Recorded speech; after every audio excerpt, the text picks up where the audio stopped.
Yeah, I was recording something earlier this morning. Yeah. Just as the sort of sun's coming up, he says, "Look at this grey sky." Yeah. It's Manchester grey the last couple of days. But, it was morning. The sun was probably coming up somewhere over there. Yeah. And I decided to do some recording, but I was looking out of my window, and there's this tree out the back, sort of between here and the car park, and that's just started turning yellow and dropping leaves, and that kind of half light. I get ambivalent about it. I really like light. I like bright daylight. I like summer. I loved being inside and having steady daylight for constant length of day all the time. What I do like about autumn in particular, it's not my favourite season, and I might get to that, but the thing that I do like about autumn in dim light is that certain colours, particularly yellows and some reds, just really pop out of the dawn and dusk. They're really vibrant. They kind of just move. And it's one of the few things I like about the season. I don't like autumn though, generally, because it's not summer. I like summer. I like spring and summer. And also because when I was a kid, I wrote a lot. So I wanted to be a writer, wanted to be a poet, and you would say that, and there were a few things that adults would say to you. The first one would be, "Oh, you want to be a journalist?" Yeah. And you're like, No, I don't want to be a journalist. Yeah. I want to be a writer. I want to write, pulp novels like Jeffrey Archer or something. And another one was, "Ooh, yeah, like Keats, Season of Mist." You must love autumn if you're a writer. Yeah. No, fuck yourself. It's all them russets. So there's kind of assumptions that people automatically have, these frameworks to put you in. Yeah, well, I probably like autumn, but for different reasons. Maybe we can argue about that. Yeah. I mean, go ahead, expand. I don't really like autumn. I like October. October is because autumn doesn't really exist really. Like September, summer carries on these days till end of September often. Oh yeah, and then November can often be winter. So autumn really for me is October really, and winter in this country now goes on from like November through to about March. Although the winters are really mild. Yeah. And your actual cold winter will be sort of the end of January and February. Yeah, but yeah, I know, and that's the bit that's changed really. I think. Yeah. So when is autumn? September, October, November. I always thought of it sort of October, November, December, but yeah, you can't have December in autumn. I don't know. It's It's because I don't. Yeah, I suppose it works the same in spring, doesn't it? April is spring. Yeah. May is kind of early summer. March is late winter. May is summer if you're optimistic, because it usually disappoints, and quite often you'll be there on like June the 6th going, "I'm wearing fucking gloves." Well, it's about long nights, isn't it? Because mid-May is 6 weeks from the longest. Yeah. So it is kind of quite nice for that. And the clocks change tonight, don't they? So yeah. Which has meant the inevitable arguments in work from adults who've known several changes of the clock about which direction the clocks move. Yeah. I must admit, that's one I always have problems with. I'm not very good with spatial stuff. No. Yeah, I mean, there's confusion because you've got two different things. You've got the sort of time and the way that it's measured, and it's which of those is moving. It's kind of like the confusion that I used to have up until my mid-teens. I couldn't tell left from right, and the reason being, I for some reason I had it fixed in my head that was an absolute relationship. It was like north and south. Yeah. So obviously, if you turned right, then right stayed where. It's weird. I'm good on that. Maybe that's because I'm very left-handed, so I've sort of always seen. But I think there's something about. Yeah, I think there's something about the binaries, in and out. Yeah. Yeah. I was always clocking out of work when I was clocking in, and clocking in when I was clocking out. Yeah. Because I couldn't remember which one was which. Now that sounds really ridiculous. Yeah. No. Yeah, but yeah, it's like I can never quite deal with binaries like that. I can see that. I mean, there's some forms that we have in work that we use with external contractors that they have to complete, and on a couple of occasions it will sort of pose a question to which the answer could be either yes or no, depending on how you interpret the question. You know, and they will. The external contractors will occasionally phone up, say, "I don't understand this question," and you're like, "Well, just no, just don't worry about it." In fact, there are several unnecessary questions on some of the forms where it's there, I think, for legal reasons, but effectively you can't choose the other option. There's only one option you can actually choose. So why it's pitched as a question and not as sort of part of the terms that you accept with your signature, beats me. I'm sure our legal people. No, I was going to say I'm sure they know why, but I don't have a lot of confidence in that. Yeah, we have to do this pre-check questionnaire when we apply for bids, and one of the questions is it's around ethics, and basically because they use the same program forms for scientific as non-scientific. So it's like got things like, will you be using human tissue? No. No, it's a digital project. Hope I'm not using human tissue. It's like, why are you even asking me this? And the answer to all the questions is no. And then at the bottom there's one that, just to throw you, is yes. It's like, oh god. And I've done it, so I know it. But my colleagues just come to me and go, I've got to fill this in. I says, yeah, but there are the box at the top where you say no. That means that covers everything.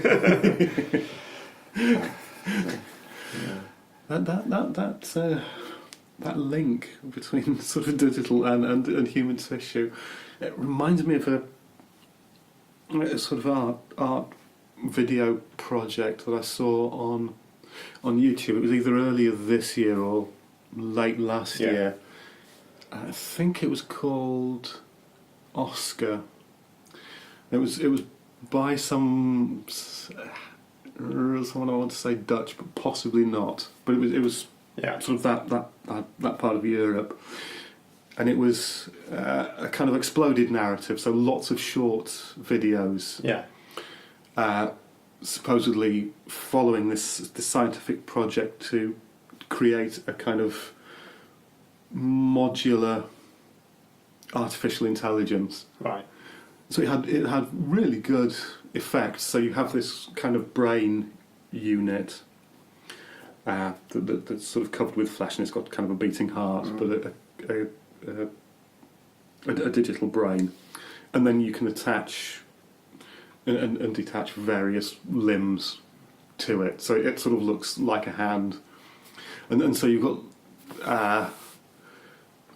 views of this creature, the making of it.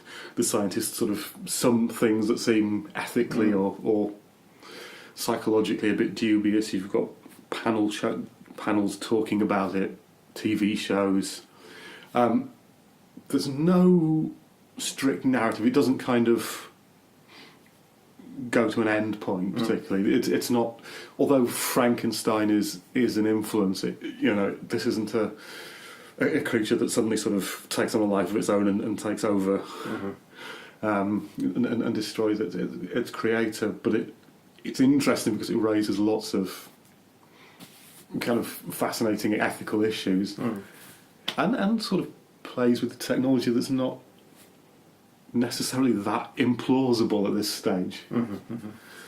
And it was interesting watching. I mean, I don't know how it was funded or put together, because it seemed to have very good production values, quite sizable cast, some good acting. It was filmed and edited well, although albeit all short chunks. But you could sample it in pretty much any order as well. And I guess that's the difficulty with an exploded narrative. When you can drop into things in any order, it becomes more difficult to build a traditional narrative structure. Which it's not a big problem for me, but it's The Rachel McLean felt a bit like that last night because it had elements of a video game, and the aesthetics of a video game are different, aren't they? Because it's not like you have lots of things on the screen. So you have like a point thing going up and stuff like that. I think, in other words, there's several narratives going on. Like the narrative of the game is not really a narrative. It's the collecting of points or your lives and that quantified self. I suppose the closest thing I think of with TV would be news shows, particularly it seems kind of American news shows where you've got sort of all sorts of tickers at the bottom of the screen, and so you've got someone speaking. You might have some video over here. You've got these a couple of tickers with different information at the bottom of the screen as well. So you've got all sorts of stuff there. I mean, how much of that is kind of theatre just to make it seem important? I don't know. I guess some of it you're probably not meant to take in, particularly. Don't know really. But in terms of something else I was thinking of in terms of video stuff, from what you said, it's completely gone. Well, years ago, wasn't it Man in a Suitcase that was that kind of film that was... Man with a suitcase, Man in a Suitcase? Man with a briefcase, something like that. It's like... It's got all these different scenes that can be done in different orders, I think. Not familiar with it. Again, it's one of those things, I know the name, but... I can't quite remember, but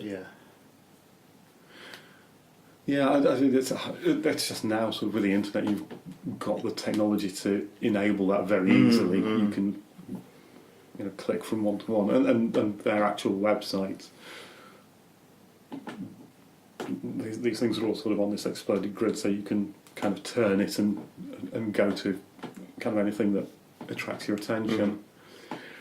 And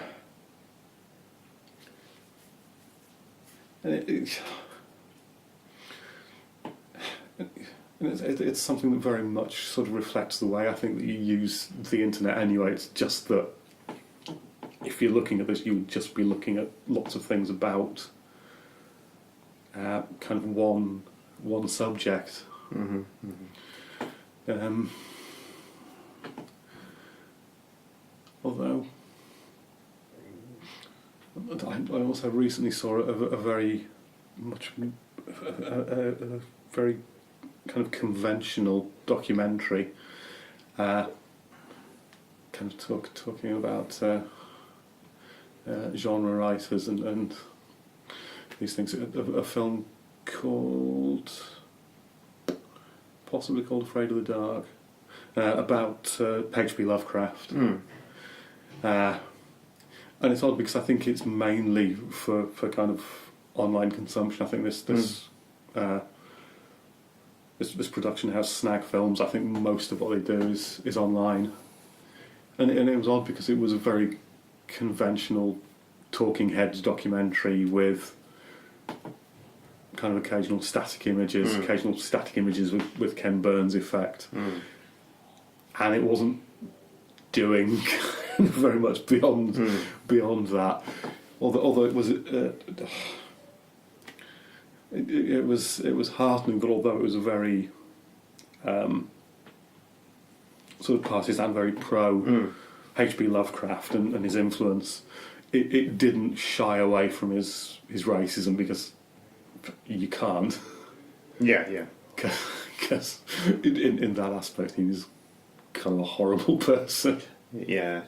No, there's been a couple of articles recently, because there's some award in America, isn't there? The H.P. Lovecraft Award, and it's like, Yes. You know, it's almost like saying, is it sustainable? You know. Yeah, it's. Yeah, I mean, I've read some of those articles. I can see why people wouldn't want to be associated with it, or especially if you're. Well, I think that's the problem, isn't it? You know, if you're a Black American writer, science fiction writer, a fantasy writer, Oh, yeah. and you win the H.P. Lovecraft Award, it's like winning the it's like winning the Joseph Goebbels Award or something. Oh, yeah. The D.W. Griffiths Award or something. Yeah. You know? It's like, it's probably not what you want. No, not at all. It's... Yeah, sorry, I don't want that racist bastard's name on my bookshelves. Like, no, I think. Well, we have this naming problem, don't we, in Britain? For all our streets are named after like generals from the Boer War and stuff. And battles and things. Yeah, and then our major gallery is the Tate, and so you sit there going, where does this end? I think in France they still have. I think Napoleon is still revered, isn't he? Although he's a contentious figure, he's still revered as a national hero. Whereas clearly Hitler is not revered as a national hero. No. In that's not to compare the two, but it's kind of. Like you can imagine if we had a revolution, you'd have to get rid of a lot of statues and rename a lot of Victoria and Albert streets. Oh, yeah. Yeah. So, yeah. Yeah, it's the other thing I was that sort of made me think of is the kind of history of race relations in this country as kind of opposed to America. It seems sometimes that there's a lot of. Sometimes the way we look at it in this country is a bit more deceptive and a bit more hidden, simply because although we were absolutely sort of instrumental in the slave trade, it was by and large elsewhere. Well, it's like Apple outsourcing its components. Children dying in the Democratic Republic of Congo because they're in these kind of silicon mines or whatever they are. Yeah, but Yeah. the difference between the UK and America is that here it was thousands of miles away. You didn't see it. Yeah. But in America, in certain areas, you could look out of your house. Yeah. And there would be slaves right there. So obviously, it's much more raw, Yeah. particularly for African American communities. Yeah, well, I do think that's why it's very interesting that I know there are problems with racism in this country, but I think I don't think you can just export the Black American experience, the African American experience, to Britain, because essentially, I suppose the West Indian diaspora has got a very different narrative. Yeah, most of the West Indian diaspora, Windrush and whatever, the Caribbean diaspora, were invited here. Yeah. Yeah. and before that, you would have particularly Somalian sailors, because you would have. I know you certainly had communities in Liverpool and Cardiff, because you'd have things dropped off in Liverpool. Yeah. Sailors would then travel down to Cardiff. So now we took in a lot of people from the Somalian Civil War. Yeah. And I wondered if there are any historical connections. Oh yeah. Yeah. Why Britain? Yeah. Yeah. It was.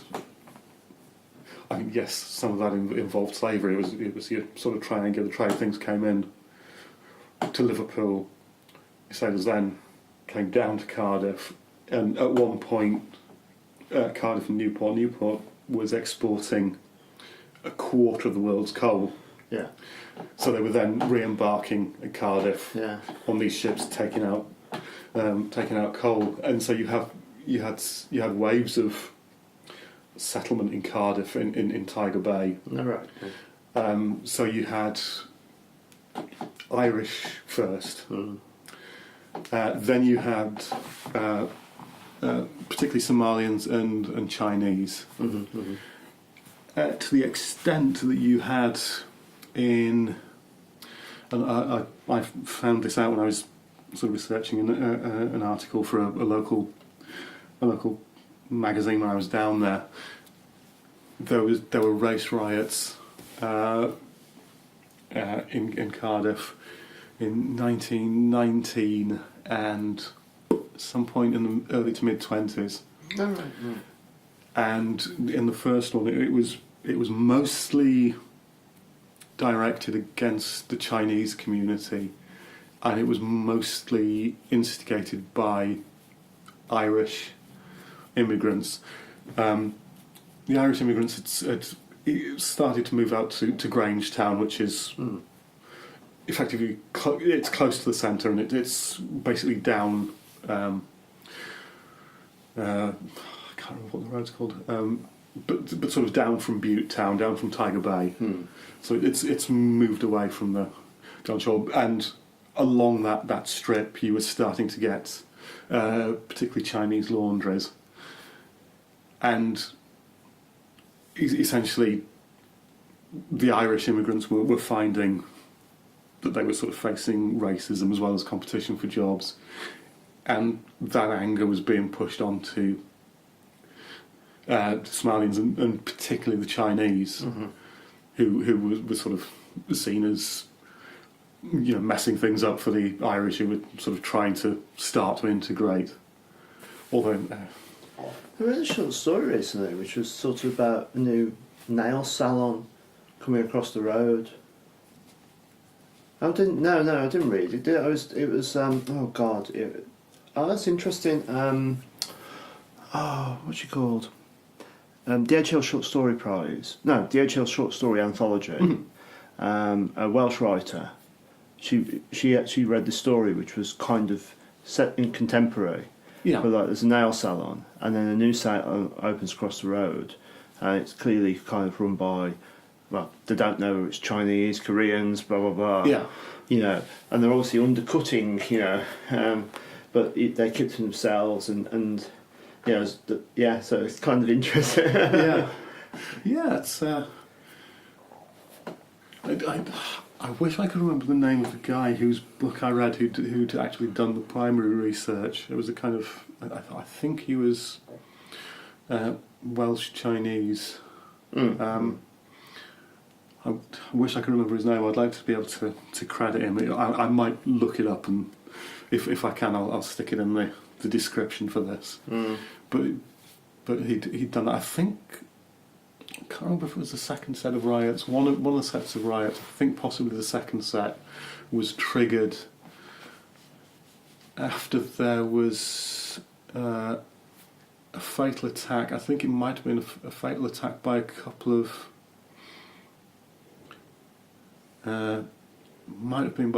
Irish guys on a sailor. Now, whether he was Somalian or Chinese, I can't remember, but they fatally stabbed someone in between Cardiff and Newport, and that sparked rioting.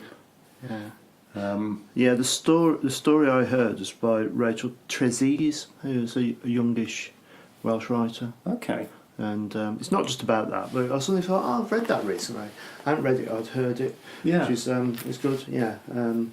There's a book celebrating 10 years of the Edge Hill Short Story Prize, and it's a very handsome hardback. But it's got about maybe got 30 stories in it. It's quite a big book. Yeah. I will check that out. I haven't read a lot of short fiction in recent years, which is a shame because I often find short fiction more interesting than novels. Yeah, I've been trying to put all my short fiction books on one shelf, but they're all over the place, so I never do that. Yeah. And I find to read one story at a time, so I pick up a book of collection. I got a book of Peter Carey's short stories, and I read one from there, which was really good. And then I didn't bother reading any of it. I read the one that I read, it said was one of the best. And then one of my favourite short story writers died last week, and I was just... who's that? Do you know the American writer Tom Jones? Tom, Thom.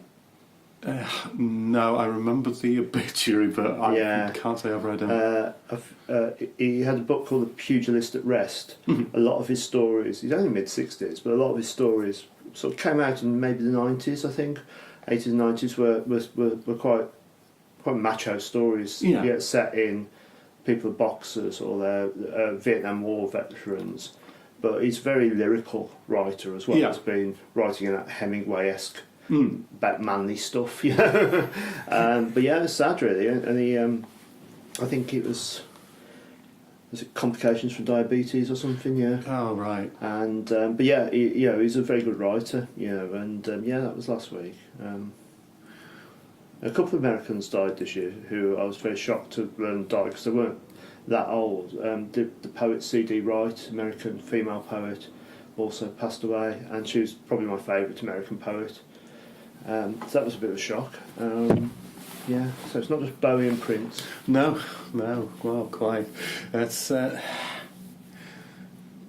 it's, I think short stories for me they seem to have more space for ambiguity than novels, and I like that. Have you ever written short stories, Matt? I've done a few. I mean, most of what I've done have been my 100-word novels. Although I've been thinking about sort of expanding out from those again. Because a lot of short story writers say they are a very different discipline, and you actually get more. You get poets who don't write novels. Sometimes also specialise in a short story. But I've always been a fan of short stories, and I don't necessarily think they're. I think I put them closer to fiction than they are to long fiction than they are to poetry. But I also think that they're not just kind of short drafts of novels or short novels. No. And yet, I think because short story can be anything from, as you say, like a very short story, a few hundred words, or flash fiction is a genre in its own right, through to 10,000, 15,000 words in a sense. Yeah. it's kind of hard to know what people mean. So I always like the American short stories. It tends to be longer, Yeah. and it does tend to be narrative based. But then I've also liked the fantastical stories. In 3,000 words of Borges, you get more than enough to keep you going for a year. But yeah, I think because I've been writing, I always try and write a few to just if ever get the opportunity to put a collection together, I can say, here's 20 short stories I've written over the last 5 years. What I don't want to have to do is go and say, here's 20 short stories and I wrote them 10 years ago. Yeah. So I always do try and write a few to keep up to date. And my more recent ones were tending to be longer and more narrative based. Yeah. And almost have the structures of mini novels in a sense, which is fine, but they're quite hard to place. And so recently I started doing some 1,000-word short stories. Because I don't really like flash fiction, but I started writing this kind of stream of consciousness piece, and I suddenly thought this could go on forever, or could just stop at one point. Yeah. Well, no, I'll stop at 1,000 words, a couple of pages. I did, and then I thought, this is quite a good way to be more experimental in my writing, really. Because I think when you're stuck in a narrative, it stops you from being experimental, because you now have to tell the story. So so I've quite enjoyed that, and I've wrote about 10 of those. Yeah. But it does seem to be that there's usually a sweet spot for a short story for me of about 3,000 to 4,000 words. Yeah, I think one of the things that is possibly easier to do in a short story is when I was studying creative writing, sort of both times. you get from my BA and my MA, you get sort of told about things have seeped over from screenwriting, so things like 3-act structure, character arcs, all this stuff, but also show don't tell, for what that's worth, and character driven versus plot driven, and it seems to me that a lot of that is simply trying to balance elements, whereas with a short story you can focus more on one thing. So you've got character, you've got narrative, you've got description. There's kind of other elements. There's if you're pushing it close to poetry, you've got musicality, the actual sound, the way things speak or the way things read. You've got lots of different elements to juggle, and it seems like a lot of mainstream fiction, particularly, has a very strong concentration on plot and character. You haven't got room in the short story for a character. Your character almost appears on the first paragraph, fully formed. And you need to know it's you need to know it's this old Southern woman in A Rose for Emily or something like that. You need to know that within a paragraph. I mean, to me, it's interesting to play with foregrounding different aspects, whatever that happens to be, whether it's the ideas or the language or pure description or rhythm. Also, but I think it's interesting when you talk about experiment in short story. It's been called like a golden age of the short story at the moment, because lots of people are writing, there's more presses do them, the short story awards, but they're very, very conservative in my view, and their view of the short story is like the William Trevor short story. It's basically set in a kind of mythical 50s, even if it's set today. And I kind of think, well, American short stories have been far wider ranging that for years and years, really. Yeah, I'm thinking, have we even caught up with Salinger? You know, and then, but yeah, for me, an experimental short story, the experiment can be very slight, but can just be a constriction or a restriction that the writer puts on themselves. So I wrote this story that was, none of the words in the story are more than 6 letters long. Yeah. And then the story's called He Paints in Only 6 Shades. So it's about a painter who's got a very limited palette. Yeah. So form and, you know, but if you read the story, although there's a few hints in it, you wouldn't necessarily know that this is what I've done, that this is an experimental story. It might just seem a bit sparse. Yeah. Yeah, and I mentioned Paris, but I won't mention Australia, you know, that sort of thing. Yeah, that's... So I quite like little experiments like that, and I just wrote a 1,000-word short that has no punctuation, which I didn't realise it got no punctuation until I did it to my writer's group in the week. I probably did, but I was like, because the writer's group said, "Oh, it's got no punctuation." I usually groan when that comes out, but I never felt it needed it. I'm like, "Oh, has it got no punctuation?" Oh yeah.